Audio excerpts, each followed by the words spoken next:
पहला वो अवसर था जब अजीत डोवाल जैसे जूनियर ऑफिसर को अंडर कवर बनाकर भेजा गया था और सिक्किम को भारत का हिस्सा उन्होंने बनाया। उन्होंने ऑलमोस्ट सिंगल हैंडेडली अमेरिका के चंगुल से छुड़वाया और बाद में जो चाइना के चंगुल में जा सकता था उससे हमेशा के लिए बचा लिया। मैं ला रहा हूँ आपका होस्ट अंकित, आप देख रहे हैं इंडिया नाउ एंड हाउ की स्पेशल अजीत डोवाल सीरीज। 1971 में हमने पहले बताया था, 1971 के एंड में और 1972 के शुरू में, ये न्यू ईयर के आसपास की बात है, जब अजीत डोवाल ने केरला के सबसे बड़े राइट्स को ऑलमोस्ट सिंगल हैंडेडली जाकर खत्म किया। ख्याति बढ़ी, आईबी में उनको डाला गया। 1970 में सिक्किम में मामला गड़बड़ाने लग गया।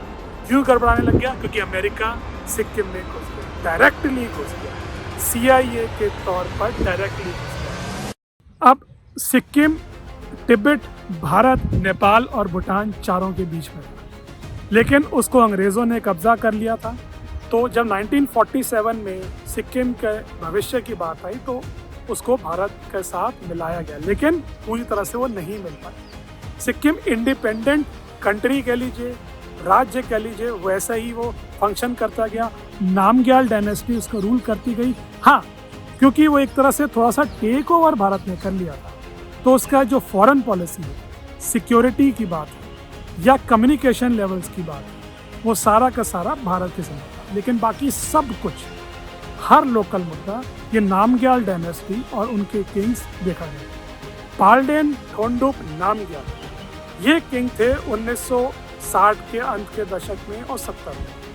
अब थोंडुप साहब ठीक है भारत का हिस्सा नहीं थे, लेकिन ठीक है रिश्ते सब चल रहे थे, लेकिन उन्होंने कुछ समय पहले एक बहुत बड़ी गलती की। एक अमेरिकन लेडी वहाँ पर उनसे मिली और नामग्याल साहब ने डिसाइड कर लिया कि उनसे शादी करें। वो अमेरिकन लड़की, उनका नाम था होप कुक। शादी करते ही वो बन गई सिक्किम की महारानी। लेकिन जब ध्यान से देखा गया, समझा गया, उसके एक तरह से रिसर्च करेगी तो पता चला कि होप कुक कोई एक आम लेडी नहीं है, वो CIA की एजेंट है। CIA की एजेंट, तो आप सोच लीजिए उस समय सिक्किम में अमेरिका का ऑलमोस्ट डायरेक्ट राज हो गया, क्योंकि अमेरिका की एजेंट, CIA की एजेंट सिक्किम की महारानी बन गई। अब भारत में खलबली हो गई कि CIA फिर कांड करे। दुनिया में कांड करता है, यहाँ भी कांड करे। इसका मतलब यह है कि वो सिक्किम को अपना एक पकड़ बना लेगा, वहाँ पर अपनी बाद में एयरबेस भी बना लेगा और वहाँ से एक तरह जैसे दुनिया को राज करता है, वहाँ से अपना एयरबेस बनाकर पूरे सब कॉन्टिनेंट पे और शायद तिब्बत के इलाके पे राज करेगा। इसका मतलब है भारत पे हमेशा प्रेशर बना रहेगा, सर पे बैठेगा अमेरिका।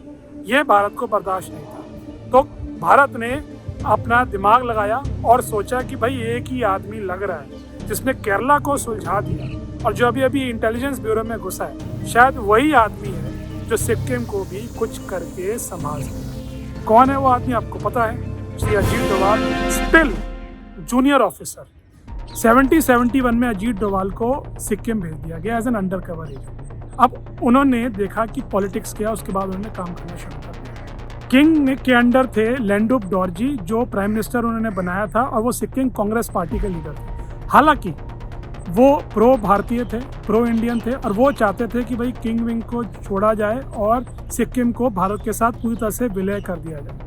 तो ये बात अजीत डोवाल समझते थे। उन्होंने डॉर्जी साहब के साथ एक तरह से सीक्रेट सा पैक्ट किया और डॉर्जी साहब को कहा कि भाई आप भारत के विलय के लिए काम करते रहिए, मैं छोटी मोटी पार्टी जो आपके अगेंस्ट खड़ी होती है उनको आपसे मिलाने की कोशिश करता हूँ, एक कंसेंसस बनाते हैं और भारत के साथ सिक्किम को जल्द से जल्द जोड़ते हैं।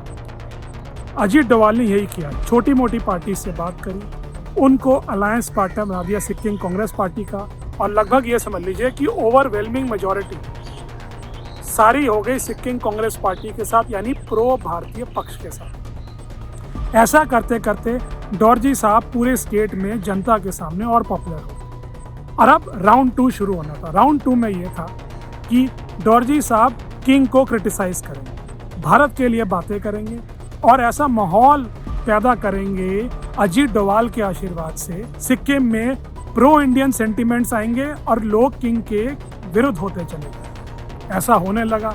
1974-75 आते आते टेंशन इतनी बढ़ गई कि ऑफिशियली डॉर्जी साहब ने कहा कि भाई बहुत प्रॉब्लम है सिक्किम में, प्लीज़ इंडियन गवर्नमेंट आए और इसको सॉल्व करे। किंग से कुछ नहीं होगा, देश हमारा जो सिक्किम है वो बिल्कुल बर्बादी की राह पे चल पड़ा है।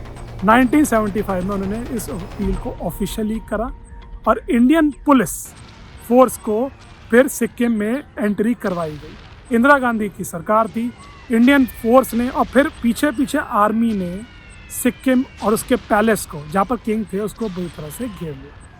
किंग के पास कोई चॉइस नहीं थी, उन्होंने आर्मी को सरेंडर कर दिया। लेकिन डेमोक्रेसी होनी चाहिए थी, इसलिए इंडियन आर्मी ने फिर सरकार के मामले में हस्तक्षेप नहीं किया। उन्होंने कहा कि इलेक्शन भारत सरकार करवाएगी और जो पब्लिक चाहती है वैसा ही करेंगे। सिक्किम में 1975 में ही इलेक्शन हुए और 95% जनता ने इंडिया के साथ मिलने का निर्णय कर लिया। फिर क्या था, 16 मई 1975 को सिक्किम ऑफिशियली भारत की 22वीं स्टेट बन गई। लैंडुप डॉर्जी बन गए पूरे सम्मान के साथ सिक्किम के पहले मुख्यमंत्री और अजीत डोवाल का तारा लगभग गर्दिश में चला गया। उन्होंने केरला के वो राइट सॉल्व कर दिए थे, फिर मैंने आपको बताया लिंक, वो पहला एपिसोड है अजीत डोवाल सीरीज में, और फिर सिक्किम को सॉल्व कर दिया था और फिर मिजोरम जाने वाले थे, जो हमारी सीरीज का तीसरा एपिसोड है, नॉर्थ ईस्ट को बचाने के लिए। तो वो थर्ड एपिसोड का लिंक यहाँ दिया हुआ है, उसको ज़रूर देखें, डिस्क्रिप्शन में है। और आज आपका एपिसोड कैसा लगा वो कमेंट कर हमें ज़रूर बताएं। सब्सक्राइब करना ना भूलें। हमसे जुड़ने के लिए बहुत बहुत धन्यवाद। नमस्कार, जय हिंद, जय भारत।